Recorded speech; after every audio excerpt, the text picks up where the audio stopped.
Now let me introduce our speakers. Dan Adams is founder and CEO of NENS. Michael Korkalakis is principal at NENS.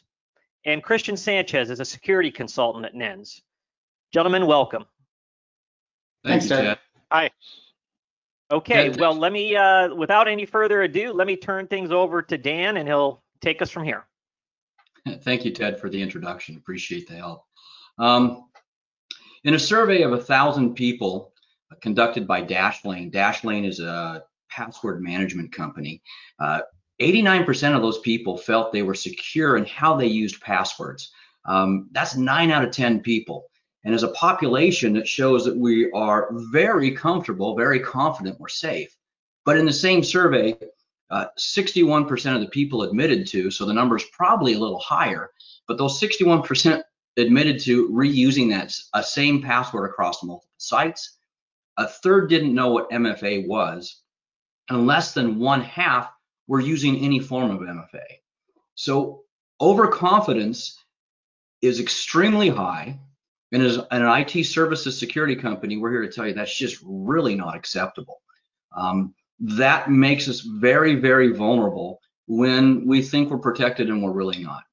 So today, we're going to dig into multi-factor authentication, or MFA for short. And we have a couple experts. We have got Michael and Christian, who are going to help educate us on what those things are. So if we can ask for the next slide.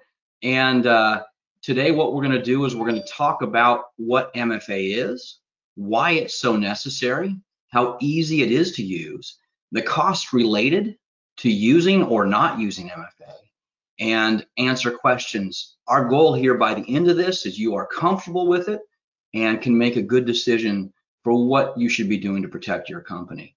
So with that said, let's just jump in, and I'm going to turn to Christian first.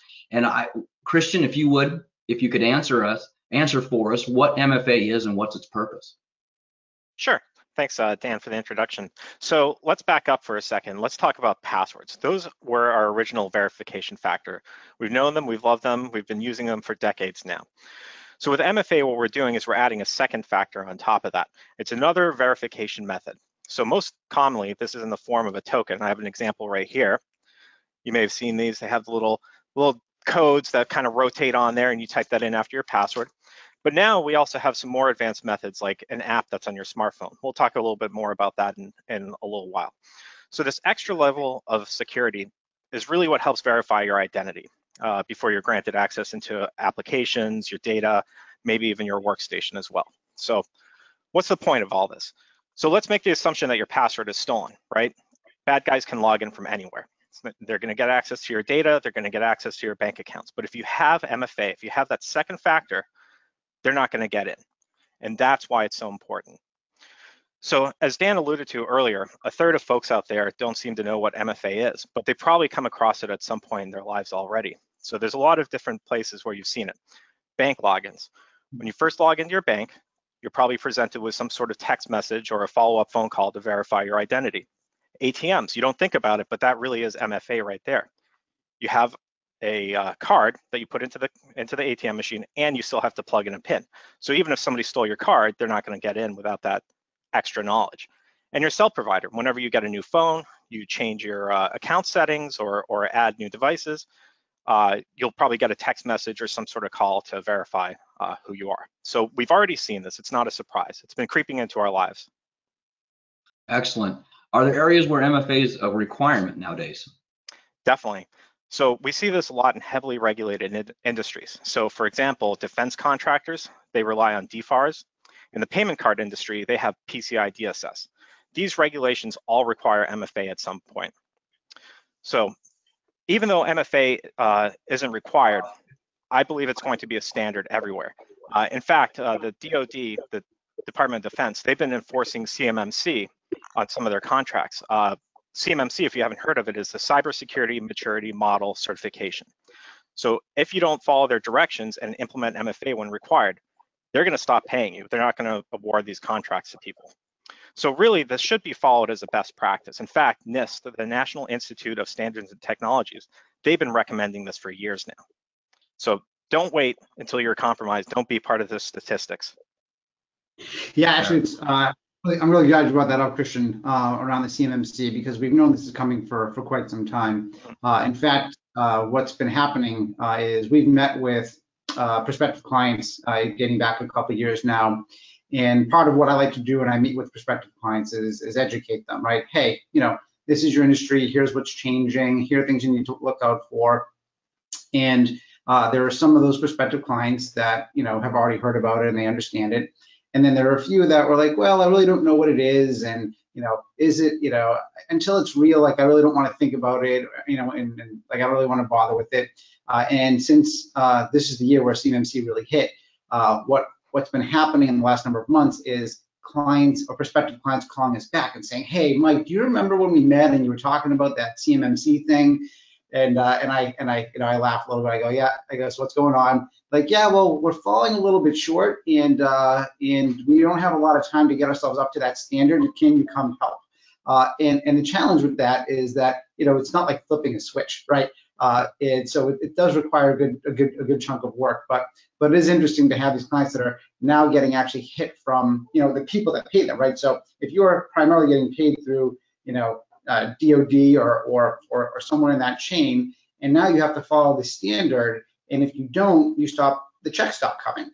So they now have different types of motivation than me just educating them from a couple of years ago that this was coming. They're really feeling the burn now. Yeah, that's crazy. You hear the ounce of prevention, pound of cure, but now you have to say it actually means that you don't get paid. It causes a little more motivation. We've been using passwords for a long time, but we're now saying that passwords are no longer adequate. Why is that? Can you guys educate us on that? Yeah, I can take that and talk about that for a little bit. So first, let's talk about some statistics. I know Dan talked about Dashlane earlier. There are other password management companies out there, and they all have these conduct these surveys. And yet another survey said that 91% of people, they knew that recycling passwords was a bad idea, but yet almost 2/3 of them chose to do it anyways and keep reusing passwords. And even after reading about a data breach in the news, more than half of us still don't bother to reset those passwords and think, we're just not going to be susceptible to that. So really what it boils down to is humans are the weakest link, and we're kind of lazy. So there's this whole notion of password fatigue. We have too many passwords out there, so we start to reuse them, we make them easy, and we have a great slide here that has some examples of what the top worst passwords are. Passwords are just simple, they're too easy to guess, and this is just terrible, awful. Yeah, when I look at this slide deck, since I am an IT nerd, it just reminds me of the movie Spaceballs, where it says, what kind of idiot is 1, 2, 3, 4, 5 on their luggage as a code, right? And unfortunately, there are a lot of people that use these really simple passwords that are out there. Yeah. There is one other issue though, right? So, as we're, you see these passwords, and there was a webinar we did, a couple months back where we actually had a certified ethical hacker on. And what they do is they have these programs that run and surf the internet. They get, they can figure out, your email address that you register to these different sites, and then they just go and attack, all the different sites, and we'll put in these passwords, like the top passwords of 2020 and some other common passwords. And then these applications just run until it feeds back to the hacker that says, hey, I got one, right? And the issue with some of these cloud-based providers is that they can't or won't set up, if you log in too many times with a bad password, it locks out your account, because it's on the internet. So, with these sites being, constantly attacked all the time, your account would be locked with all these providers. You'd be calling them, asking them, hey, can you unlock my account? So it's really not practical for them to do that. So that's why, we're talking about MFA today, just is that much more important to do that. And these attacks are just increasing exponentially, right? I probably, in hindsight, should have had a slide that showed the graph of that. But it's not a matter of, if you're going to get hacked, it's a matter of when you're going to get hacked if you don't take the necessary precautions. True. Death, taxes, and being hacked. Unfortunately, we're adding to the list of things that we don't want to see, right? The other thing I'd like to say about this password list before we kind of move on to the next section is in my years of consulting, it surprises me how frequently people have passwords close to this or derived from this list. And I would bet many that are on this webinar either have used something close to, or have actually used, or definitely know somebody who's done this. So you might think we're being clever with little passwords, but in truth, we all somehow are thinking the same things, and we're easy to breach because of it. So MFA is important. I guess the thing that I would ask here is there's a lot of excuses we hear as a consulting company why they don't, or people don't want to implement MFA. So you two, as some of the people on the front line dealing with lots of businesses, executives, and leaders, could you share with us a few of the common excuses that we're hearing? Yeah, absolutely. And we hear all the time from customers excuses like, we're too small, that they're not a target. It's only the big companies that are the targets that get hacked. They claim that they don't have anything of value, yet they may not realize that they have private information for their employees on their network, that they don't have anything of value, and that there's nothing in their email. Or some just say it's a waste of money. It's just additional IT costs. Now, we do get some folks that they kind of second guess it a little bit, and they say, yeah, it's probably, I probably should be doing it. But then they second guess it, and they say, yeah, we can spot phishing emails. We're never going to get phished because we know how to train our employees. Or they're going to do it. It's on the roadmap, but it's just not a high priority.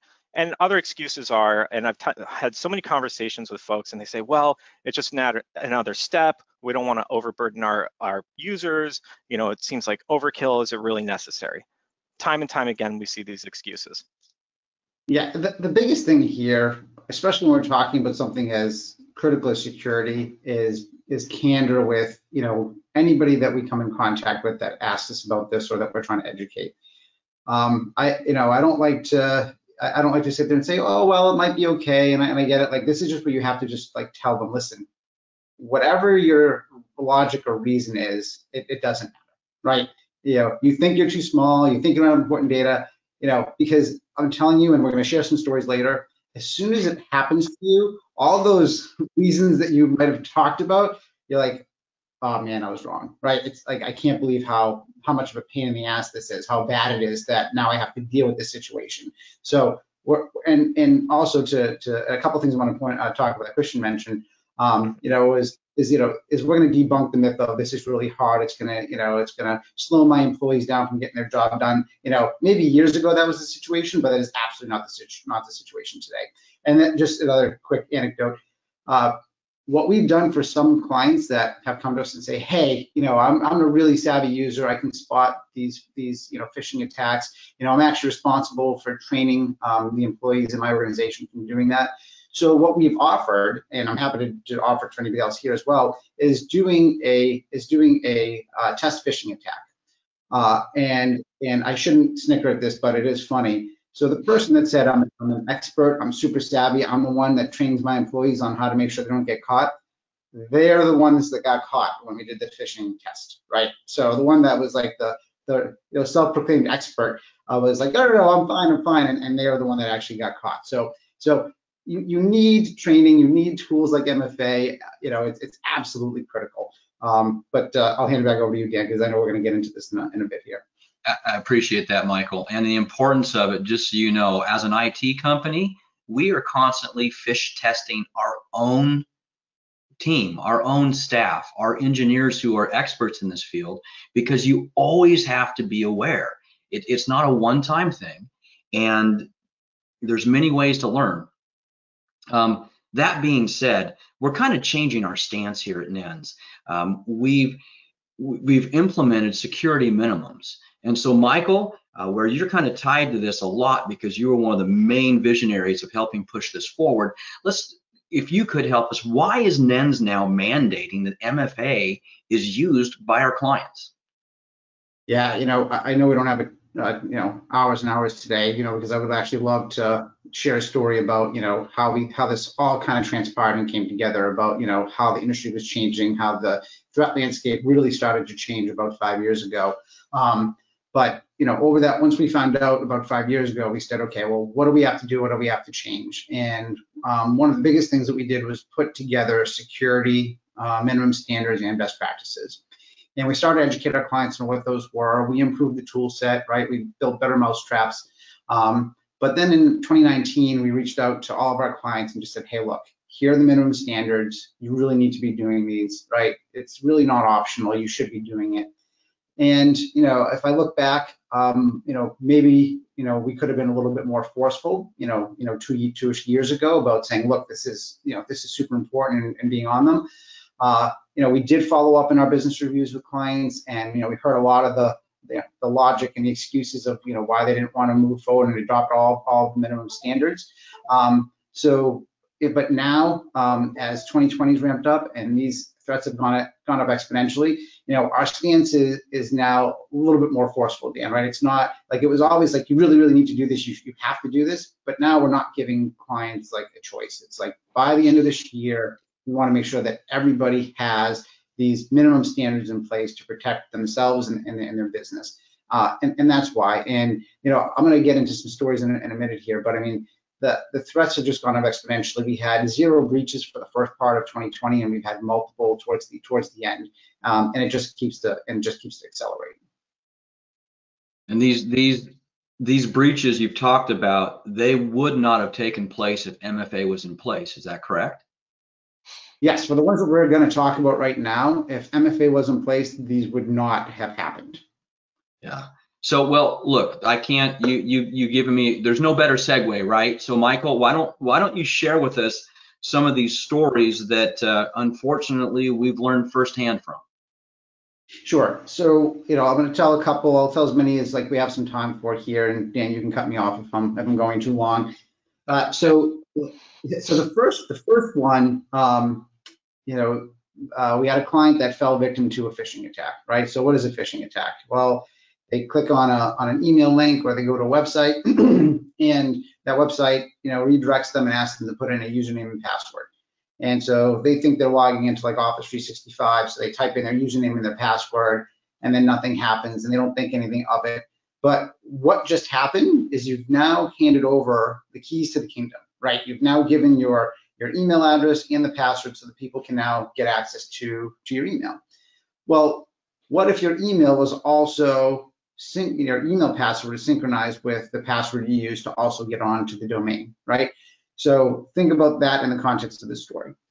So this happened. Now the hacker was able to get into their email, and then what they did is they went through all of their email, all of the contacts, and this is a typical attack, right? They go in and now they're looking for, do you have banking information that I can get access to? Do you have accounts payable, accounts receivable information that you have access to? And what they do is they now take your invoices, and this happened, and they now, since they're in your email, they take the invoice. It's an actual invoice, so when now they're going to take that invoice, send it to that client, and what they're going to do is they're going to adjust it a little bit. They're going to say, hey, you still have this open balance, but by the way, please remit payment to this new bank account. And they send those out from that person's email. So when the person on the receiving end gets it, it's from a trusted source. It's an actual bill that they know that they owe. And so they go, okay, I'm just going to now, if that person doesn't have, some type of control in place to say, well, maybe I should check before I send money to a different, bank account, routing number, they're just going to go and send payment, and that happens. So while that's happening, the other thing they're doing is they figured out that they could now gain access to the network because they had that person's username and password to get into the network. So then they were able to get into the network, and over a period of time, they grabbed credit card information, client information, and they were able to use some hacking tools and get elevated privileges, and now they're inside that person's network. So now that they've gone and tried to steal money from their clients, now what they've done is they've crypto locked, so they've encrypted all of their files in their organization, and that business came to a screeching halt, right? So, and then they call them and they say, if you want your business back up and running, you have to pay us X amount in Bitcoin. Lucky for them, there was a failsafe. We had backup. We got them back up and running within a couple of hours. But all of that would have been prevented if MFA was in place. And I know a little bit later on we're going to talk about what's the cost of MFA? But think about this. Now you have a reputation issue. Your client sent money to a hacker, and then there's the amount of time that we have to spend to kind of clean this thing up, right? So that's just story number one. That's just it's crazy. Yeah, it's crazy how well they orchestrate their attack. It's very effective. It's very. I mean, these are organizations, right? This isn't just some kid in their bedroom or in the basement and trying to launch these attacks. Like, these are organizations that are built to steal money from people. Like, that's what this is. This is a flat out business, right? This is one of my favorite stories. We had a client call us, said we've been hacked. So the bells, the alarms, everything goes off. We enact our response plan, and we have everybody working on it. And we found out pretty quickly after digging into everything that there actually was no breach at our client site. What we did find, though, is the reason they thought they were breached is because somebody they work with was sending them malicious email and attacks coming from that network. So our client put us in touch with this organization, and when we really dug in to understand what happened, this is actually really sad. Their IT provider told them that MFA and these security tools were a waste of time. Well, obviously not, because they were breached. They were extorted for money. They lost over $10,000 that they paid out to fake vendors based on this particular issue. So we had to go in and try to help out. Good thing for us is that we came in, we were the knight in shining armor, and they're now a client today. But I couldn't actually believe that any IT provider would have told this organization, who, by the way, is in the financial industry. We'll leave it at that to keep some anonymous. But it's just unbelievable. They're in the financial industry, and this IT provider told them, "Hey, no, that stuff is a waste of time. You shouldn't do it." So anonymity is what I was trying to say. But and then there was another one. I talked about prospective clients that we talked about in the past, and I met with them a few months back, and they had an IT guy, and the IT guy is not very operationally mature, right? He's a good kind of fix-it nerd. And what I appreciate about this company is that they had some level of loyalty. Like, okay, look, we're giving this person a job. He's definitely not meeting the needs of the organization, but we want to give him an opportunity to try to make it better. So, as I mentioned before, I always use it as an opportunity to educate. So we talked about, their business, how it's run, what they're doing, what their risk posture looks like, what type of cybersecurity methods they're putting in place, and so forth.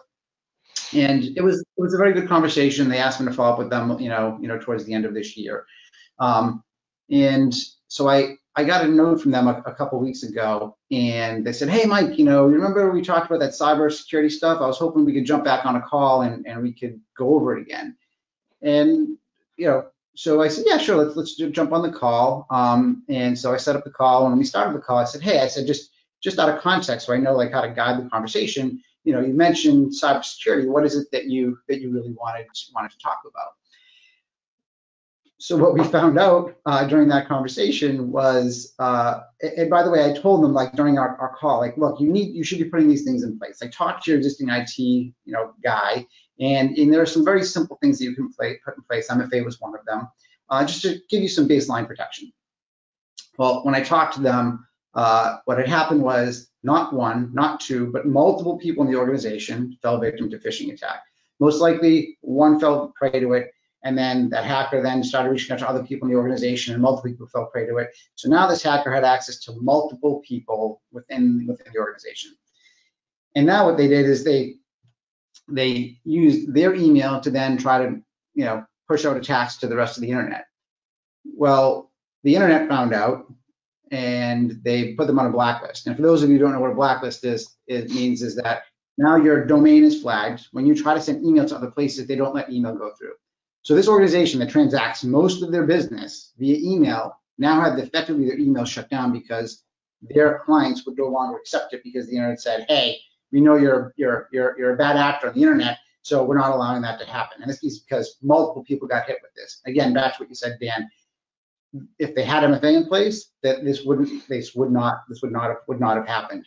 And then on top of that, they did the same attack. They went out and then started sending out fake invoices to clients and found out that actually somebody actually wired money to do it. So it's really unbelievable. So I like to throw around like movie references, as you might have mentioned from the Spaceballs thing, but it's like, this isn't like a boogeyman story or like Kaiser Soze is going to come get you, right? These are like, this is really happening, and people need to really wake up. Some interesting stats, and I think we're going to go over them later as well, but Microsoft stated that 99.9% of breaches on their platform would not have happened if you had MFA in place. I mean, that is unbelievable. I mean, think about that. 99.9% of breaches wouldn't have happened. Some people say MFA, I heard it's not foolproof. You're right. It's 0.01% not foolproof, right? But those aren't the things you're trying to worry about, right? You're trying to protect against that 99.9%. And then recently, they had a follow-up that talked about how only 23% of businesses actually have it in place on their Office 365 platform. And then the other one that we're going to talk about as well, but it's relevant and germane here, is that there are more secure ways of doing MFA, and that's another kind of pushback that we hear from clients is I hear MFA is not that secure, and we're going to get into that as well. But it was a really great article about using some of the more secure methods that Christian had mentioned earlier, like the token and then the app on the phone. All right, I think I have time for one more story. Is that all right, Dan? Yeah, go ahead. Let's do this, because actually I know part of this story, and this one scares me the most. So this is not a client. This is somebody that this is an organization that I know well as a personal friend. Couple $100 million a year organization, and this is this is where there's a targeted attack, right? Where they know who the organization is, they understand their revenue, and now what they want to do is they're trying to figure out how to infiltrate the networks and they can extort them for money. So they got in because of somebody got phished. They were able to infiltrate the network, and they sat there for months. I mean, long time. Put keyloggers in the organization, and what they were able to collect is everybody's username and password, including administrators, access to their SAN, access to the second SAN where they did snapshot and backup storage, access to the offsite storage that they had in a cloud provider. And we're going to, again, for anonymity's sake, we're going to try to keep this, very high level.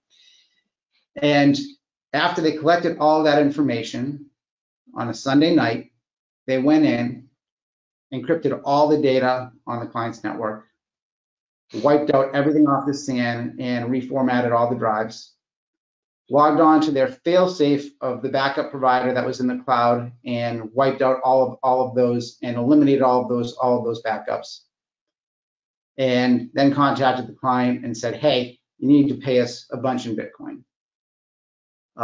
After a week of negotiation, they ended up negotiating $250,000 ransom to get their data back up and running. I think the original ask was like $1 million. And that's just one of those attacks that is just, it makes you really think about, okay, well, where's my data? Do I have backups to my backup? Like, what else can I do? But again, back to MFA. If MFA was in place at this organization, they wouldn't have been able to get, past the VPN, because VPN would have required some level of additional MFA. And it's just unbelievable that, that it was months of infiltrating that network to then shut the organization down. So let me get this straight. The good story, or the good success here, was the company that was hacked and only lost tens of thousands, and the bad one lost $250,000. So we're that the range is tens to, so it's not good either way. Let me just add part of the experience that I personally had as a business owner, and when I leave on vacation, the last couple times I've left on vacation, the VP of Finance and Operations and the controller here at NENS have received phishing emails from me, knowing that I was out of the office, being asked to send immediate payments. I'm not a social media guy. I do not post things on Facebook or Snapchat or any. There is no record of me leaving on a social point that we could point to and say, Dan, you're broadcasting to the world and making this available. I'm not. So through Travelocity or Expedia records where I book travel, they are tracking at some level, and they have enough intelligence about the company to know that when Dan goes, that these are the people we reach. And I don't consider us a big company at all. But this is very controlled spear phishing to take advantage of a company, and we're not huge. So this happens to, if you're a business, you're a target. If you're on the internet, you're a target. There's no way around it. So, Michael, we've kind of gone down this, and you've alluded a little bit to Microsoft and what they've said. How effective is MFA? So yeah, exactly. And as I said, I mean, Microsoft said 99.9% of the breaches wouldn't have happened, right? It's super, super effective. And back to the other part about, how do you increase the efficacy of it so that it doesn't get bypassed? You really need to stay away from things that send you emails, right? So if it's like, hey, I'm gonna send you an email link for you to click on just to approve it.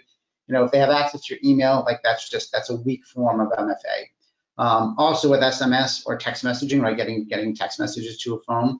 Well, the thing about text message from many, many years ago is that the text message really only came to your phone, right? And there were other ways to mirror SIMs and do some other high-tech stuff to be able to get that text message to your phone as well.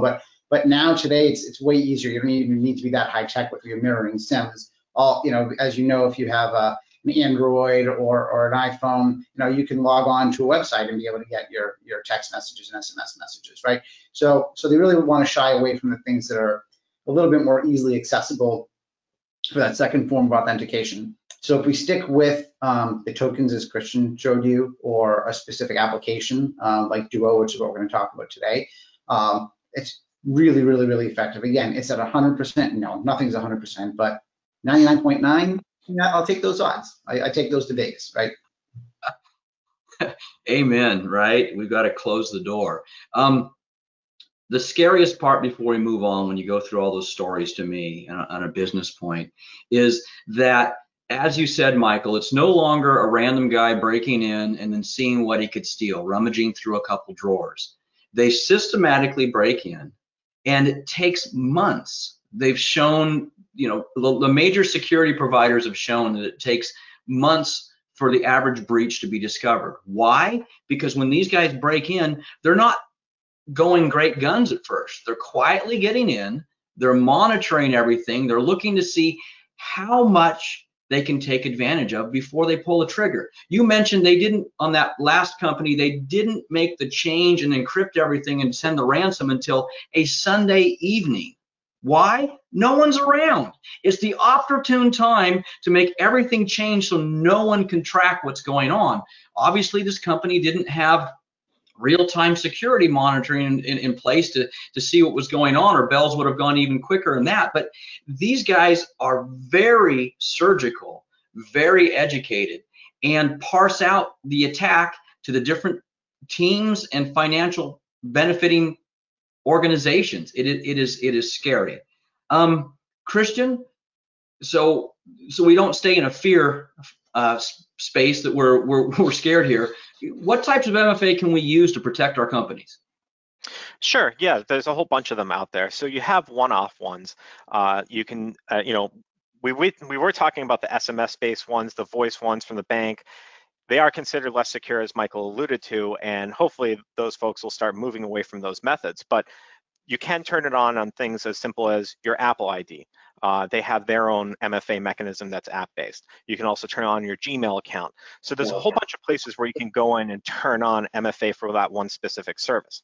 In the business world, we have things like Office 365. You can just turn on MFA right there. They have their own Authenticator app, G Suite as well. They have the Google Authenticator. So you can do that if, let's say, you're a smaller company, you don't leverage a lot of cloud services and all you have is email. Then we start getting into products like Duo, where it's an app-based provider.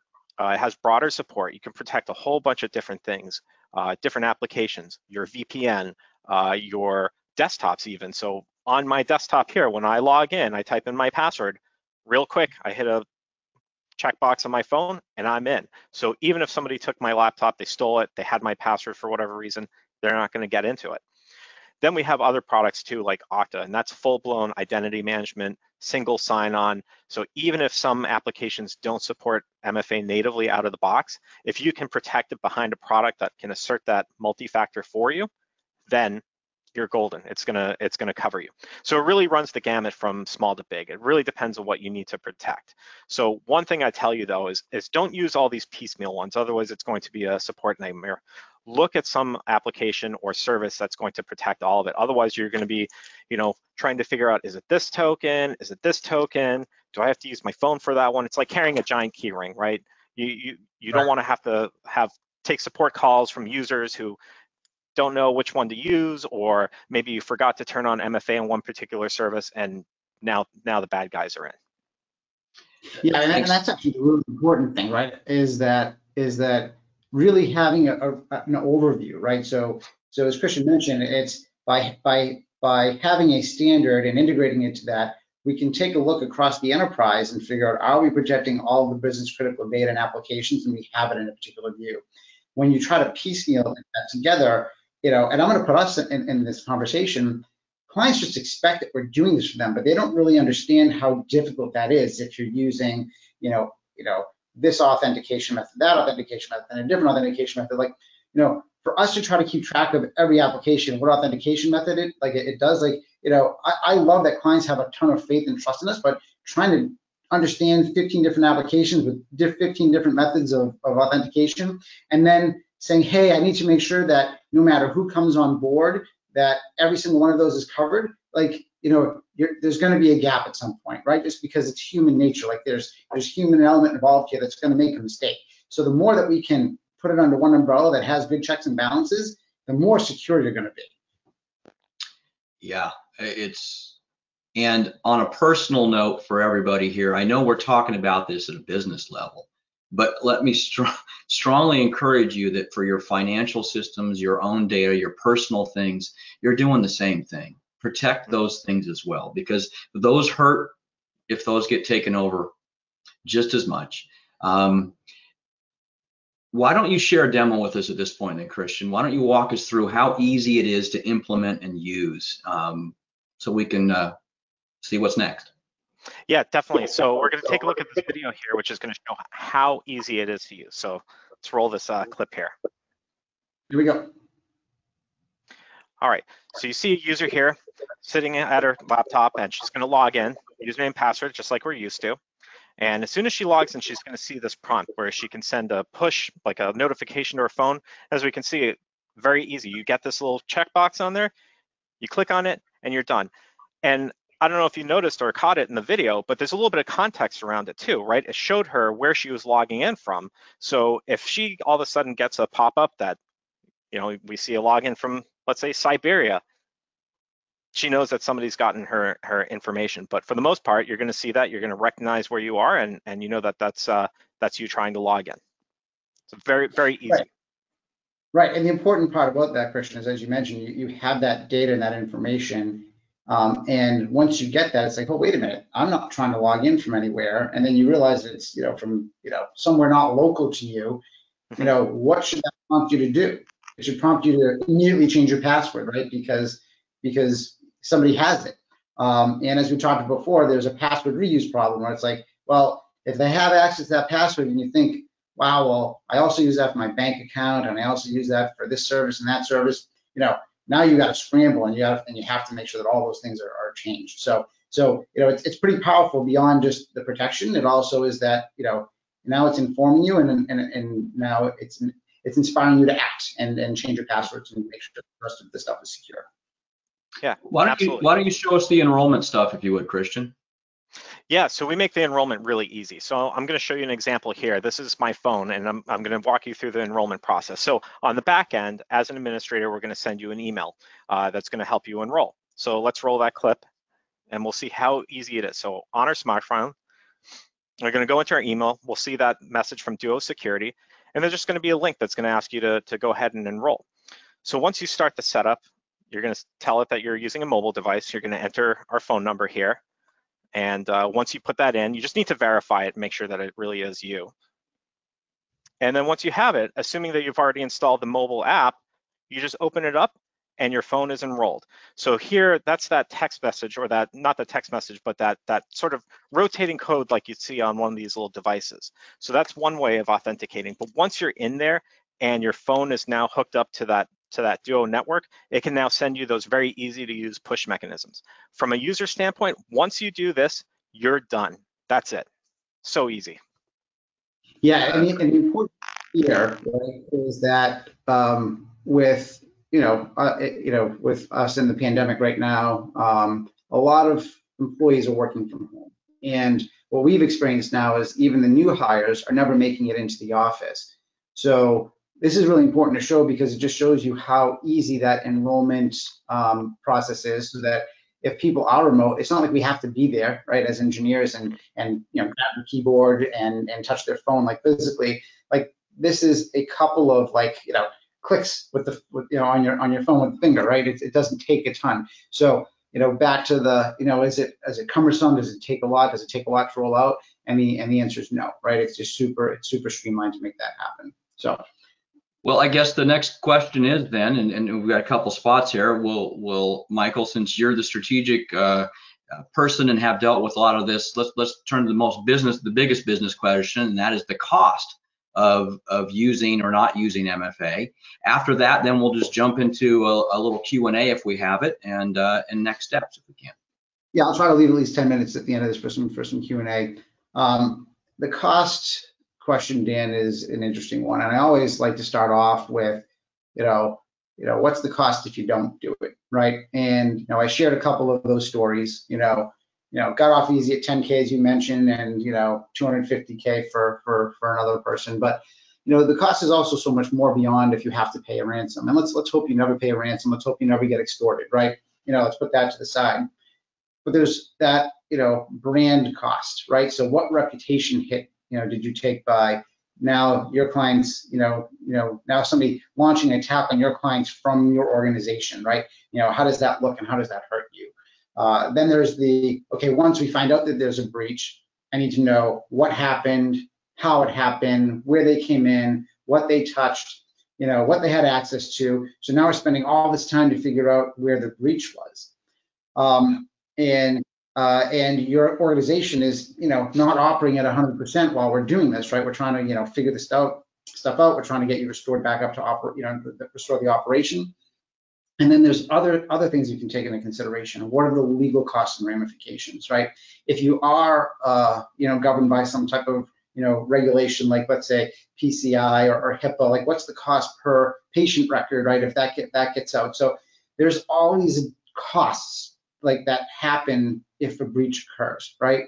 And as you mentioned, death and taxes, right? I mean, there are certain costs that you're going to incur when this stuff happens. And on the low end from us, we're going to invest 50 to 100 hours of digging in and trying to figure out all the stuff that I mentioned and trying to get things cleaned up and getting you back to a secure point. So there's a lot that goes into like the well, what happens when this occurs? From a what does MFA cost you? As Christian mentioned, in some cases, especially on the personal side, implementing MFA on Google, like G Suite or whatever they're calling it these days, it's just a click of a button, right? There's really no additional cost to implement that. But from a business side, as we talked about, like wanting to have everything under one umbrella, from Duo as the product that we're talking about today, although there are definitely some others, it's like $10 a month per employee to secure that, right? So for $10 a month, from those 4 stories that I shared, right, trying to make sure that you are putting in that thing that's going to prevent those 99.9% of attacks on Office 365 for $10 a month, and then hopefully prevent the breach from happening. So also inside the network at the same time, it's a pretty small cost to pay. If we look at it from a, you're at, as a business owner, right, an employee cost. I'm going to just throw some round numbers out there. Say we have a 50K a year employee, plus 20% of overhead loaded costs at about 60K a year. You're talking about like 0.2% of that employee's cost to implement something that is so critical to security, right? It's 0.2%. It's just such a tiny fraction of a number to prevent, these attacks that I just mentioned. So, as far as the one part that I can't really nail down is for anybody on the call today is what is the implementation cost? And the reason I can't nail that down is because it really is going to depend on how many applications, we need to integrate with, with Duo. Are they actually Duo ready? Do we need to do something, something different? So there are some factors that come into that. So I can't really talk about that. But as you saw how simple the enrollment was, right? If you don't have a ton of applications, say you have Office 365, maybe Salesforce.com or something like that, we're talking about 8-12 hours worth of implementation just to kind of integrate those applications, and then a little bit of time for the employees. So again, from a cost standpoint, compared to what it costs if you don't do it, like you can't even really compare it. It's kind of like the deadbolt on your house, the relative cost of what it protects versus the cost of the house. So we've covered that employees, or us humans, are the reason that simple passwords don't work. And with the more employees we have, the greater exponential risk we have. And if we do happen to be phished or tricked, MFA is the solution, as per Microsoft, that 99.9% of the time will still protect you. So let's talk about next steps then. It sounds like it's pretty straightforward. What are the next steps, Michael, for someone who might be interested, who now understands it, to protect themselves? Yeah, so questions and next steps. My contact information is here. We'll send out this video to everybody that attended today, and for the ones that registered and couldn't attend, we'll send it out as well. But you hear at my email for perspective for organizations that aren't clients today, and want to talk some more, just email info@nens.com and we'll get back to you pretty quickly. And then for our existing clients, for those of you that are on this, I know your account managers have been talking to you a lot about this. So please just reach out to them and continue the conversation. And like as I mentioned, we're really pushing hard to make sure everybody has this in place, by the end of this year or very early beyond that, if possible. Appreciate it. Ted, do we have any questions that we want to address, or where are we at? Yeah, sure. So I just want to remind everybody on the line, please, we have 12 minutes or so for Q&A, formal Q&A. So please submit your questions. So we've got a couple questions around Duo. So first, I think it would be helpful first just to talk about who is Duo, Duo the company. I think that might be helpful for everybody. But Allison wants to know, is Duo the one you recommend? And are there others that might be less expensive? What is your role in implementing this? So talk to us a little bit about Duo and how it all fits in and why it's your standard. Yeah, so I'll talk, and I want Christian to add some color commentary. So Duo as an organization has been around for quite a while. They were acquired by Cisco a couple years back. So as far as, are they here and are they here to stay? The answer is absolutely yes. And the other really great thing about Cisco acquiring them is they were actually able to put more investment into the product and make it a little bit more feature rich. And we can get into some of those details, for people that want to dig into it. But it is the product that we recommend. There are other ways of doing things, like as an example, Microsoft has Office 365 has multi-factor authentication built in. So although it has it built in, if you're on Office 365 and you can't enable it, trying to manage everything under one umbrella is not as streamline. So what that means is it's going to cost a lot more to implement, and it's going to cost a lot more to support. And we've actually looked at this for for some clients where it's actually it's that enrollment process that we showed via the video for Duo is super streamlined and easy. With Office 365, it's not so streamlined and easy, right? It takes multiple steps. If you don't do it right, you'll lock yourself out of the account, and then with us not being able to, with us all being remote today, that process is just not a great experience for clients. So we are asking people to use Duo because the experience is just so much better. I don't know, Christian, if there's anything else you wanted to add on to that. Yeah, absolutely. And Duo actually has some white papers, I believe, on their website where they talk about how they're able to roll out Duo MFA for larger organizations in a very short amount of time. Companies that are 1,000, 2,000 users, and they're able to roll it out in just a matter of weeks. Duo does have a couple of different levels. We're really just focusing right now on the multi-factor authentication part, but some of the higher license levels do add some very light mobile device management capabilities, like preventing you from logging in from risky devices. Let's say you try to log in from a workstation that doesn't have antivirus. It can prevent logins from devices like that. So I think that we're getting a little ahead of ourselves. Really what we're trying to do is focus on the multi-factor part, multi-factor authentication. But just because of the ease of use, the wide array of coverage, being able to protect your VPNs and even your desktop, there are other multi-factor providers that don't have as well of a desktop integration for doing computer logins. It really is our sort of personal preference for a multi-factor product.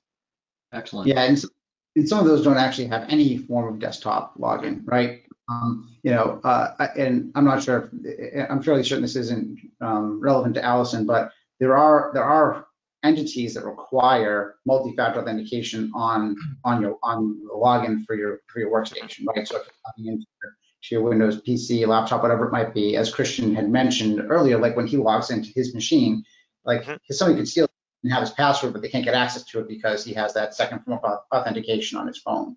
And so it's, as I mentioned, with Cisco making the investment, it's just a more feature-rich product that offers security at multiple layers. If you're looking just to accomplish one thing very specific, like I mentioned that Google example, you want to just turn it on just for Google alone, and it's all that you really need to secure, right? Then yeah, there are other options out there. Okay, so just a quick follow-on on Duo. Lou wants to know, is there an alternative if you're using Duo to using your smartphone as the device to get the authentication code? Yeah, I'll take that. So, like I showed off, this is actually a Duo branded token. So there are some users that don't have smartphones. I've actually come across some customers that they can't bring a smartphone because it has a camera. They can't bring that into the, whether it's a production floor. So the only option really is to use one of these tokens, and it works exactly the same way. So as we saw in the demo, it was so easy, you hit the button. It's not that much more difficult really if you use one of these tokens. So when you go to log in, instead of getting a pop-up on your phone, you just, you pull this little doodad out of your pocket, you press a little button and it has a digit, and it's gonna ask you to type in that little 6-character number right into your login window, and you're in. They do also make these little things, so I have a whole bunch of them because I test them out and make sure that they work before we roll them out to our customers. But these little YubiKeys, they make them in a couple different, there's a USB-C one, they also make regular USB. When you plug them in, essentially there's a little button on it, and when you press it, it actually takes the sort of encrypted multi-factor portion of this and passes that through the authentication. So there are options. You can do it over voice and text, but as we talked about earlier, we're trying to move people away from those methods and not recommending them. Yeah, there's actually there's one other thing, Chad, really quickly. So some, let's say you don't have the YubiKey or the token, and they say, well, what if I don't have access to the internet and I have my phone on me? So this is actually really slick. So if you log into your laptop and you don't have it, and you're in a place where you don't have internet, there is that rotating code on your phone, and so you can actually plug in that rotating code that's on your phone to get access to your laptop without having to do that push notification. How many days does it last, Christian, before it? Yeah, so just to show you, I'm just shielding a couple other ones, but yeah, so you get this little code, and these codes rotate every 30 seconds or so. So if I don't have internet connectivity, I can still log into my laptop. We can, as administrators, specify this. So it's one of those customizations that you can do based on customer needs. I think we have it set so that, this device could be offline for 30 days, but you could set it so it can only be offline for 1 day, or maybe you can only log into it maybe 10 times offline. So we have full control over it. That's the beauty of Duo, is you really get to customize it based on your company's specific needs. Good. Slightly different question. So how do you decide what applications or systems will be governed by MFA and which ones won't? Every single one that you can should be. That's Okay. that's the simple answer, right? But really, it's about risk profile. And what we want to do is we want to take a look across the different apps that you use, and you get to, you have the choice, right? At the end of the day, it's your company, it's your data, you get to make a choice. So we can take a look and say, well, in this application, there's literally nothing other than, let's say, it's scheduling information. It doesn't have anything in there.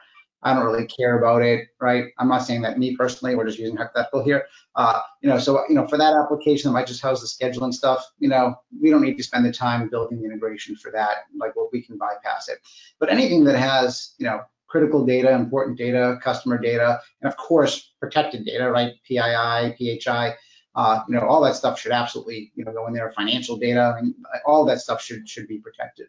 Something that we started doing about 2 years ago is any applications that we're looking to bring on, that's the deal breaker, right? If we're looking at an application and it doesn't have MFA that integrates, that's solid, it's no matter how good the rest of that application is, we don't even consider it.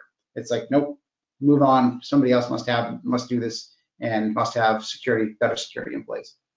Yeah, a quick story. So, and something that's kind of infuriating, as we're sort of rolling out MFA to our customers, I've had lots of conversations with application vendors. I call them up and I say, hey, do you guys support any form of MFA? We're looking to use Duo or some other platform. And on more than one occasion, I've gotten a response from the tech on the other end saying, oh, that's funny. A lot of people have been asking about that. I don't know why. Oh, yeah, no, we don't have anything about that. It's in our pipeline. We're thinking about adding it in. And I just walk away shaking my head. All right. Well, I think that we're just about out of time. I think that exhausts our time for questions. Michael, why don't you kind of wrap us with just a call to action? How do people get in touch? What's the next step? Yeah, so with the slide up here, feel free again you can email me directly. You can email info@nens.com. Contact your account manager. For our existing clients, the account manager is the right person to contact. But of course, you can contact me, and if you need to get a hold of Christian, I can get Christian in touch with you as well. But the best route is through the account manager. And for organizations that aren't clients yet today, please just email info@nens.com. We talked a little about the cost. We think it's pretty insignificant in the grand scheme of things for $10 a month per employee to put this type of protection in place. But like we talked about, you have to put something in place, right? So if Duo isn't the thing for you, then let's talk about what is, but you really can't just leave it open.